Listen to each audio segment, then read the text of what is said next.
Właśnie weszliśmy na takie lekkie wypłaszczenie. No niestety. Pudla szeroku. Jest! Jest! 3! Tak to się robi. To i wymagające. Jakie, patrzcie tu. Gryzki robimy.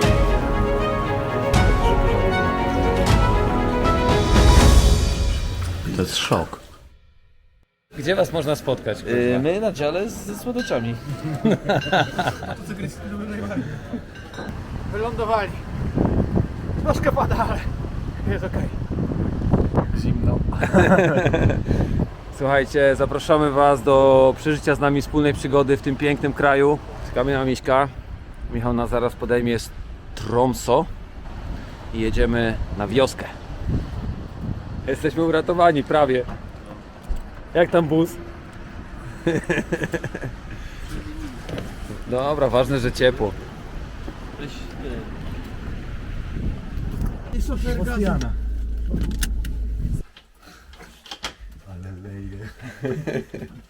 Piękna pogoda. Skandynawska, panie. No i jesteśmy na bazie u naszego koleżki Michała. Słuchajcie, dla chłopaków to jest nowe miejsce, nowy kraj. A dla mnie to jest tak ogromna podróż sentymentalna, że sobie nie wyobrażacie. Byłem tutaj 15 lat temu w pracy. Pracowałem jako młody chłopak na studia, zarabiałem na broń.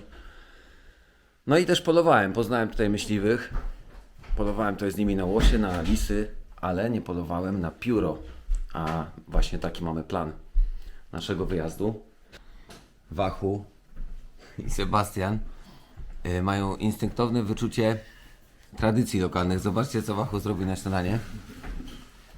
Pylsa, czyli parówki. Wczoraj jedliśmy to samo na kolację i gdybyśmy nie mieli Michała, to pewnie jedlibyśmy to samo dzisiaj na kolację i jutro na śniadanie, ale na pewno tak nie będzie, mam nadzieję. Patrz, jak się boisz, że będę go kręcił już. Ten się boi. Seba się boi kamery. Nie ma już gołej klaty. Starszy, gołej klaty już więcej nie będzie, dlatego że według YouTube'a spadły nam statystyki oglądalności przez kobiety z 7,4 do 5,6. Nie wiem, co się stało i nie ma klaty. Jak nie przekroczymy 8%, nie będzie gołej klaty. Także kochani, pakujemy się. Pierwszy dzień to jest zawsze wielka niewiadoma i ogromne emocje, słuchajcie.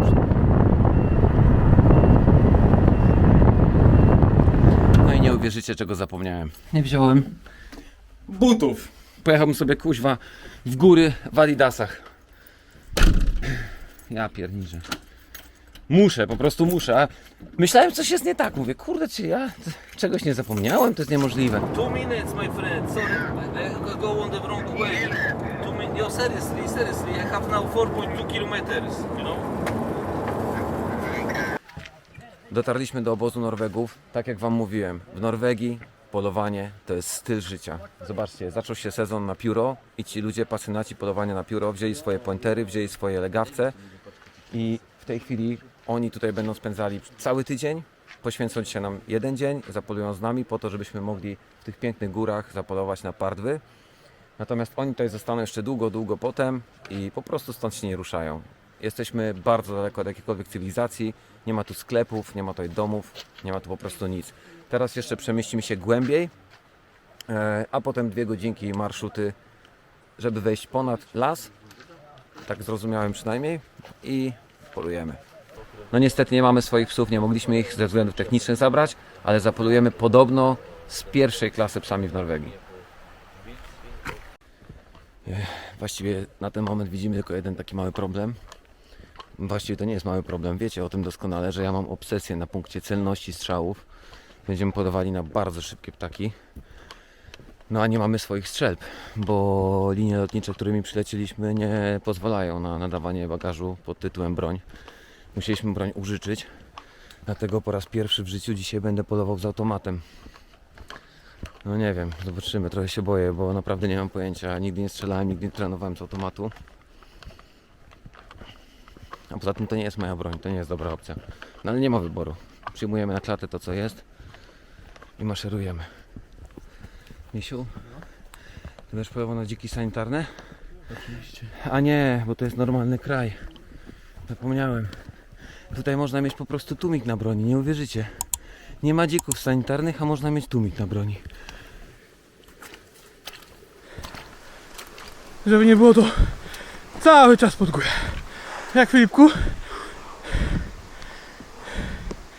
Pod Waszku? Pod górę potwierdzam. A to jeszcze nie koniec. Wachu, siłka cały czas to jest. Wiecie te banany. Oho, koleżanka też już się rozbiera. Już jest sweterek.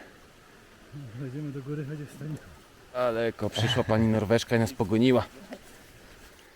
Trochę się z nas śmiała i pomaszerowała dalej dziarskim krokiem, bo mamy jeszcze paręset metrów na szczyt. Musimy wyjść totalnie poza te drzewa i dopiero tam zrobimy chwilę pauzy i rozpoczynamy konkretne już polowanie z pieskami. Będziemy polowali na zmianę. Mamy 2 jednostki broni na 4. 2 będzie kręciło, 2 będzie strzelało. Właśnie weszliśmy na takie lekkie wypłaszczenie. Przełamanie. Już prawie jesteśmy. Nie mamy kondycji ewidentnie. Szok. No, do szczytu zostało nam niedaleko. To jest dobre, bo przyjedziemy 5 km mniej. Jo. To jest takie w czasy się płaci.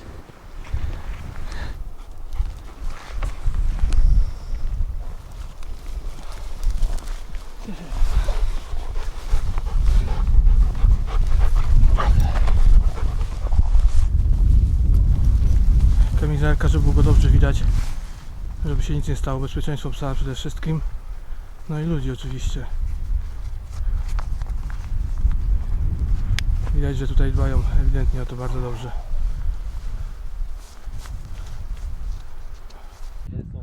No i dotarliśmy na górę. Mała przerwa na oddech i teraz już mamy względnie płasko. Mamy świetną pogodę, mamy pointera angielskiego i setera. Także mamy wszystko, czego potrzeba do szczęścia. Tylko nie mamy kondycji. Pamiętasz, Wachu, jak mówiłem, po co nam kazali brać 3 termy? No.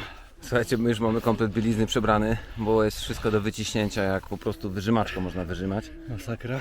Także przebieramy się w suche ciuchy i to jest zupełnie inny komfort. Także pamiętajcie, jak idziecie na takie polowanie, gdyby wam się kiedyś zdarzyło, to dobra rada, weźcie sobie 2-3 koszulki termo. Naprawdę.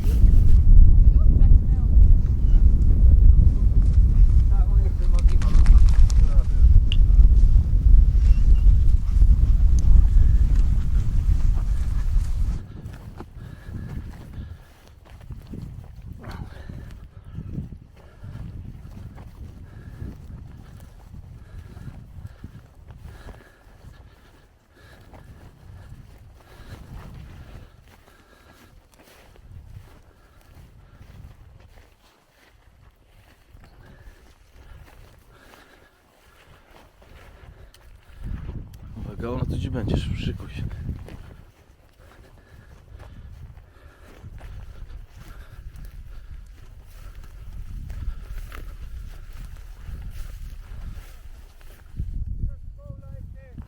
Like this?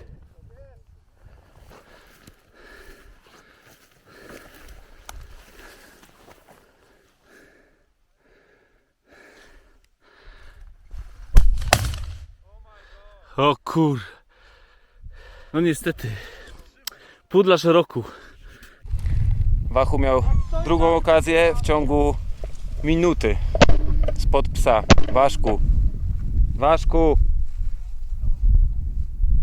He's too quick on the trigger.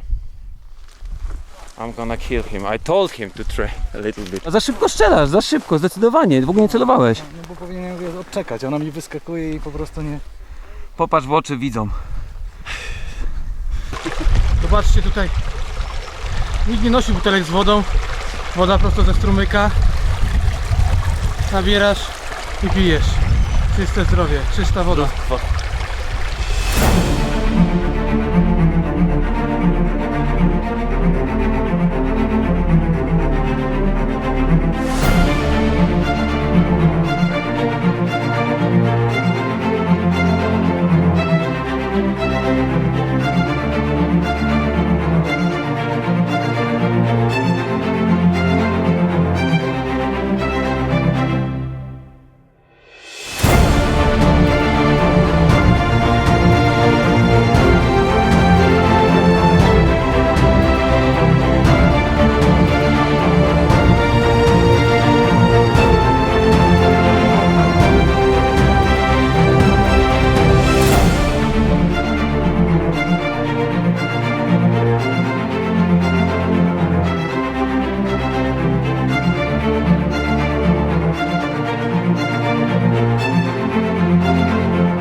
gå i lag med han. 25 meter. Han ser du, sier jeg. Ja, der står du, ja. Og der. Ja, så rett. Men der, ja. Jeg vet ikke hvor vi får satt den. Neste er kanskje å gå Ja, ut kom dit igjen. også. Ja, kom igjen. Kom igjen. Kom igjen, Nelly. Ja. Nelly, ja. Ah, bra! How could I miss the first one? Apport! Nelly, kom. Ja, dyktig. Bra.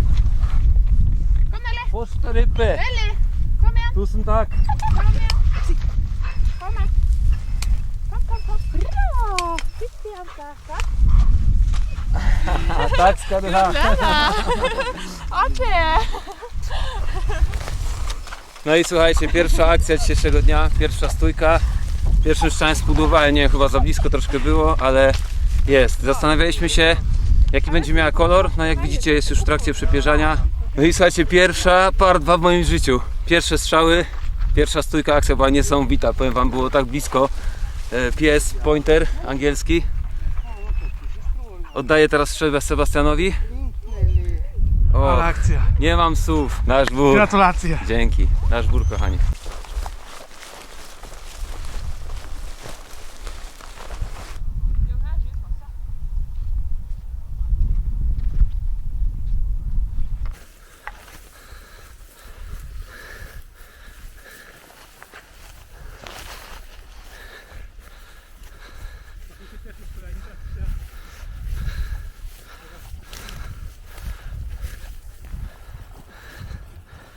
Tony od lewej, ty w środku, a ty te po prawej, idź tam dalej jeszcze. Jo, idź dalej jeszcze na bok, no.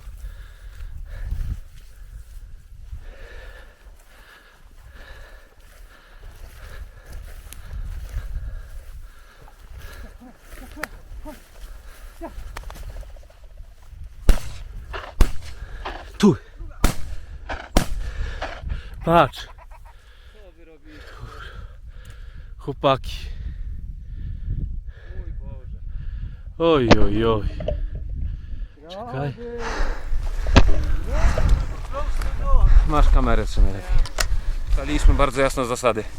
Zmiana broni albo po strzelonej partwie, albo po 2 pudłach. Wachu miał 3, dostał ekstra szansę, koniec. Zabieramy strzelbę i zmiana, polujemy dalej.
Ja widzę ją, I see it. It's in front of you.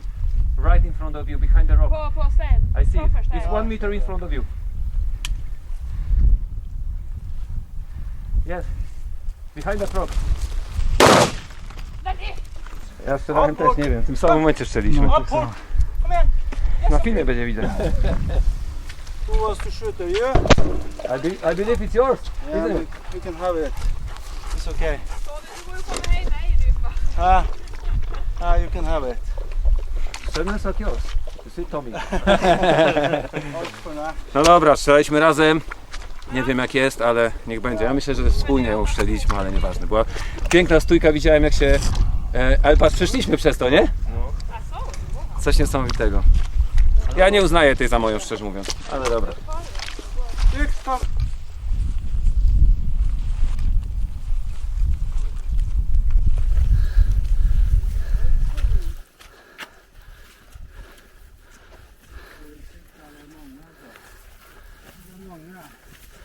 On mówi, że może być ich więcej, chłopaki.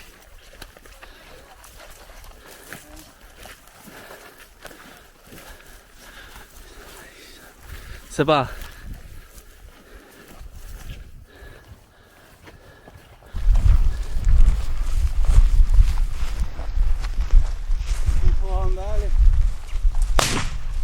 Dajcie spokój. Jezus Maria. Seba, masz jeszcze jeden! Już za późno. Jezu. Hatar att gå långt. Ser du att alla kör så nära? Ja, men det är hopplöst om du har en så fall det går långt fram. Patrz, następna. Patrz. Następna. Jest, w Brawo. końcu Seba, jest! Stony. Jest! Jest! 3! Patrz! Nie.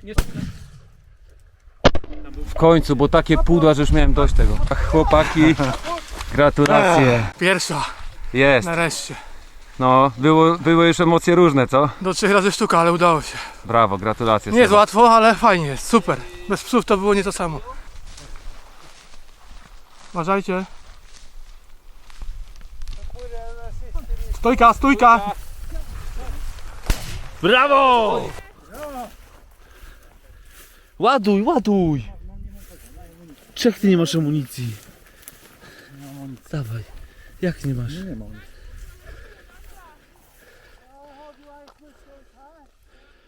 Ej, macie amunicję? Masz? No to chodź do tego.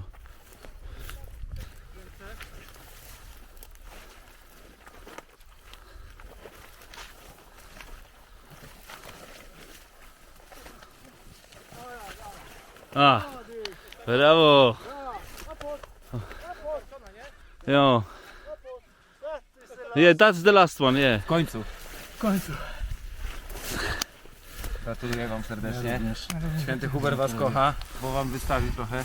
Słuchajcie, na filmie to wygląda, jakbyśmy sobie tak od akcji do akcji, a prawda jest taka, że akurat teraz była taka kumulacja, natomiast my przeszliśmy ile kilometrów zegarki? 15 km w takim terenie, że klękajcie narody.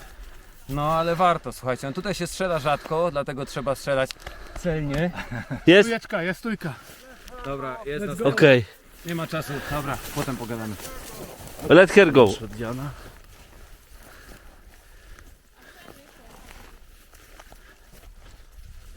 Idź dalej, Wachu.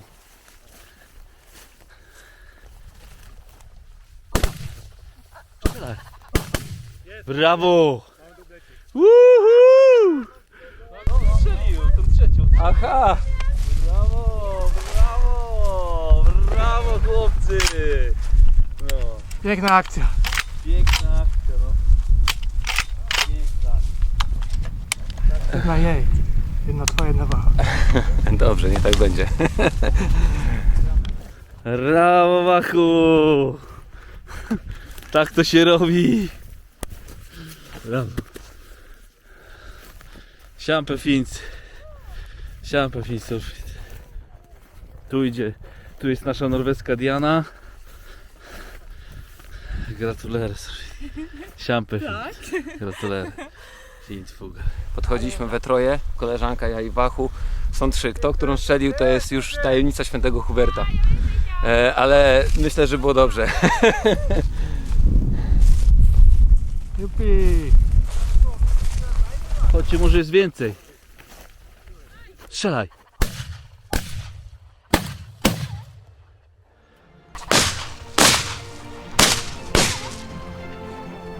Padła, nie?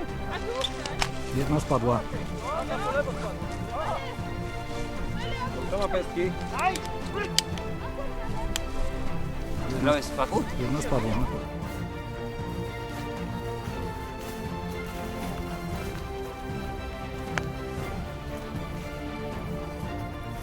Czy to była ta jedna, co wyszła?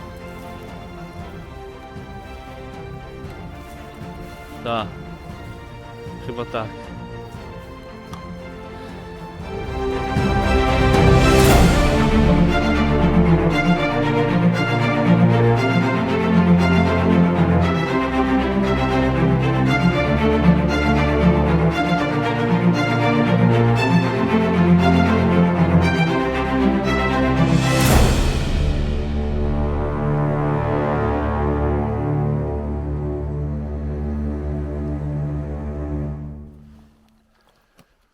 Twoja pauza. Zapomniałem, że to są takie będą małe kawki, kurwa. Takie espresso prawie. Ja, no tylko dwie da rady. Sorry, panie. Po byczku i dalej. Jako ludzie potrzebujemy przerwy, psy nie. 80 metrów od nas stoi setter. Także idziemy podejść, zobaczyć co trzyma.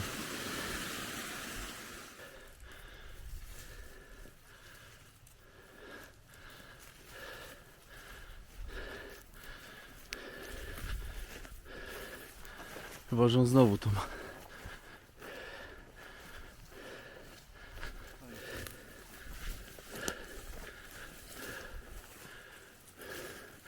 Daj go! Ja mam stary trop. Jest znowu to samo. Widzisz? Dawaj. Kręcisz? Kręcę, no. Machu, tylko uważaj na mnie.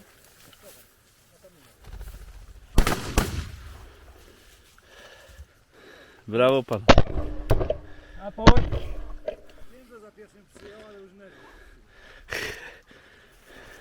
Myśmy podziurawili jak sito we dwóch, bez sensu. A po... Puść naszego polskiego wyżba. Nasz polski wyżes zrobi najlepszy aport. Tu kolejna nauka, jeżeli chodzi o partwę górską. Jak rozpoznać młodego osobnika od starszego. U młodego trzecia lotka jest krótsza. I tu widzimy, że to jest kurczak. Tu mamy okaz. I trzecia nasza lotka już jest dłuższa. Także po tym poznajemy, że są to młode ptaki. Czyli najlepsze jedzonko. Taka jeszcze mała uwaga, zupełnie inna praca jest pointerów, jeśli mamy pojedynczego ptaka, pojedyncza partwa, stójka, super, przytrzymanie ptaka i zupełnie inne, gdy mamy statko. Pies obchodzi, zagania, jakby próbował obejść te ptaki i wtedy trzeba się przygotować na to, że może być więcej. Mieliśmy tutaj taką sytuację, wszystko widać na filmie, także popatrzcie sobie na super pracę psów. Dobra. Przygotowaliśmy taki drobiazg, specjalna kulaweczka z wizerunkiem pieska. Tak, skaducha? Thank you very much, this is a little gift from us. Thank you so much. To piękny dzień, naprawdę piękny dzień. Dziękuję, że byliście z nami. Jest to coś naprawdę wyjątkowego i niepowtarzalnego. Jeżeli nam się zdarzy jeszcze kiedykolwiek tu przyjechać, na pewno nie prędko, więc musimy zapamiętać to w naszych głowach i serduszkach. Dzięki, Dashbur. A najlepszy hit jest taki, słuchajcie, że no my tu idziemy już grubo ponad godzinę w dół. Momentami walcząc o życie, naprawdę, to nie no nie jestem w stanie pisać słowami, jakie to jest zejście. Przez błoto, kamienie, w ogóle mamy i tak szczęście, że pogoda jest ok. Szliśmy przez większą część tej drogi pionowo w dół. My tu walczymy o życie. Plecak ciąży, ja po prostu marzę, żeby zdjąć w końcu ten ciężki plecak, który ja nie wiem iluś kilogramów waży, ale ewidentnie z każdym krokiem coraz więcej. A przed nami idzie ta nasza Norweżka z psem, z plecakiem równie ciężkim jak nasze, ze strzelbą i sobie całą drogę gada przez telefon wesoło. Po prostu nas to tak dobija. Wachu to nie wiem gdzie jest. Już go nie słyszę, nie widzę, tam z tyłu idzie z kolegą. My naprawdę już mamy dość. A ona sobie idzie fru przez telefon, nawija w ogóle jakby z Lidla wracała z zakupów w niedzielę. Po prostu szok. Trochę siara, ale powiem wam, że naprawdę to jest hardcore, nie? Tutaj, także jest to polowanie dla ludzi przygotowanych fizycznie.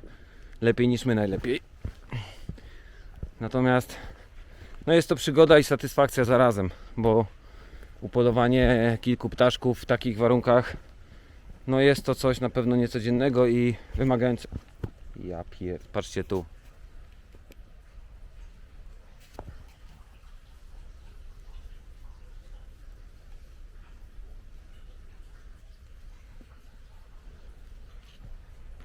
Nieźle. No jakby tam wpadł to...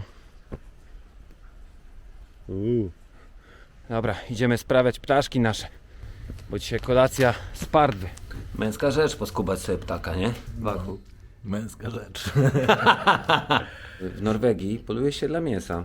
I my polujemy tak jak Norwegowie. To znaczy mamy zamiar po prostu zjeść te ptaki. Polowaliśmy dla przygody, polowaliśmy dla przygody. Po prostu, nie? To jedno słowo chyba wszystko mówi. Bo my po prostu polowaliśmy po to, żeby przeżyć coś, czego nie przeżyliśmy dotąd. I pewnie nieprędko przeżyjemy znowu. żebyśmy to przeżyli. Ja wam powiem szczerze, że mam przemyślenia takie, że to było najtrudniejsze polowanie w moim życiu. Fizycznie jestem wykończony, mnie bolą plecy, po prostu nogi. Zrobiliśmy według tych super GPS-ów ile? 25 km po ciężkim terenie. Zrobiliśmy 25 km po naprawdę ciężkim terenie w górach i chyba ta woda, bo na przykład w Szwajcarii było wyżej i było bardziej stromo. I jeśli chodzi o mięśnie same, taką pracę mięśni, to było chyba gorzej, ale ta woda, tutaj wszędzie jest błoto, woda, tu się chodzi jak po gąbce. Czy to było najtrudniejsze fizyczne polowanie w waszym życiu dotąd? Że moje polowanie najtrudniejsze, ponieważ oprócz tego, że ciężki teren, podmokły, wysoko, trudne, strome podejścia, później chodzenie po roślinności karłowatej, która jest do kolana, trzeba wysoko nogi podnosić, jest bardzo gęsta, twarda, żeby się nie wywrócić. To jeszcze do tego ciężki plecak, w którym jest wszystko, bo pogoda zmienia się z minuty na minutę. Jest słońce, piękna pogoda, za chwilę wieje, pada i znowu trzeba się przebierać i znowu trzeba się przebierać. Więc uważam, że bardzo ciężkie polowanie, a później na koniec bardzo strome zejście, gdzie nogi dostały naprawdę ognia i końcóweczka, ostre podejście, które już zrobiło wszystko. No, skurcz cię złapał się, nie? Tak, gdzie miałem skurcz uda, także bardzo, bardzo ciężko było. My szkoda, że nie sprawdziliśmy na GPS, ile psy zrobiły kilometrów. Psy, dodam, pracowały na zmianę. Moim zdaniem jeden pies by się wykończył, jakby cały czas tak zasuwał, nie? A te psy mają taką pasję, że one nie są takie, żeby sobie tam powoli przy nodze iść, tylko cały czas ogień. Także to polowanie różniło się jeszcze tym od takiego polowania na grubą zwierzynę, że tu cały czas, bo na grubą sobie odpoczywasz, lornetkujesz, zaglądasz, a tutaj było cały czas non-stop ogień. Jesteśmy już po bardzo ciężkim dniu, ciężkiej pracy z chłopakami, którzy dali z siebie wszystko i zdobyli dla nas to, co jest najpiękniejsze, czyli zdrowe, organiczne jedzenie. Tu, moi mili, mamy tuszki tylko z młodych part, od których zostały już oddzielone tak czy siak nasze pierśniki, bo one będą nas służyły i do steków, i do carpaccio, i do jeszcze trochę innych rzeczy, o których później wam powiem. Tu mamy wątróbeczki i serduszka. Tutaj się robi z najstarszych osobników rosołek. Typowe ziemniaczki po norwesku, czyli flotte. To są ziemniaczki, które są ze śmietanką, posiekane, zasmażane. Później zrobimy sobie pióre z selera i pietruszki. Do tego wejdą nam jeszcze młode ziemniaczki podsmażane. I jak, Filipku, smakuje? Kosmos to jest. Takie coś, nie? Co byś wyrzucił normalnie. Albo do rosołu. Ale to jest niesamowite. Chyba sobie nikt to nie uwierzy, tak to wygląda. W ogóle nie wygląda tak, jak smakuje.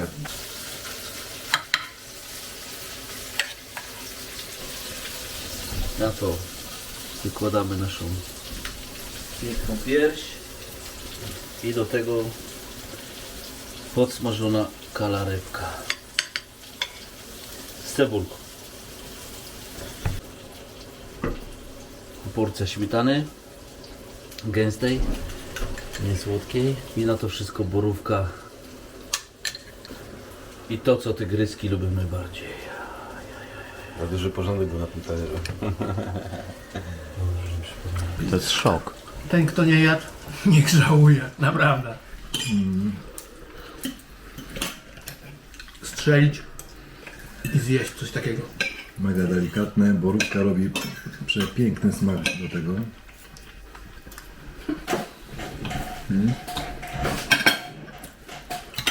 I teraz jest tak, że zawsze jak się coś ugotuje, to się mówi, jak to nie jest wspaniałe, nie? I to jest nudne i bez sensu, ale ja wam przysięgam, że naprawdę nigdy nie jadłem tak delikatnej piersi. Też nie poszła w las nauka. My się dzisiaj dowiedzieliśmy, że pokazywaliśmy wam to, że można rozpoznać wiek bardzo łatwo. To w ogóle jest chyba najłatwiejsza opcja na świecie, nie? Po prostu patrzymy sobie na trzecią lotkę i wszystko wiemy. Więc Michał mógł wybrać tutaj młode sztuki, a to jest nie bez znaczenia w przypadku dziczyzny. Bo wiedzcie o tym, że jak kupujecie mięso w sklepie, to ono zawsze jest młode. Na etykiecie. Nie, ono zawsze jest młode, no bo kurczaki, mówię, drobią. Drób jest zawsze młody, bo to są, wiesz, kilkumiesięczne kurczaki, czy tam jakieś kilkumiesięczne, wiesz, indyki. A tutaj strzelamy, ile partwa żyje? O, dobre pytanie. O, Kto wie? nie wiemy. Ja też nie wiem. Nikt nie wie? Nikt nie wie. No, do sprawdzenia. Pierwsza odpowiedź w komentarzu i wysyłam niespodziankę. Bo my naprawdę nie wiemy. Natomiast na pewno dożywa kilku lat. No i wybraliśmy sztuki młode, czyli rozumiem tegoroczne, tak? Cielęcinki, no. To są tegoroczne. No i to się czuje na talerzu. Dobra, idę, wracam do posiłku. Patrzcie na tych żarłoków. Ja rozjadłem. Ja dokładkę jem.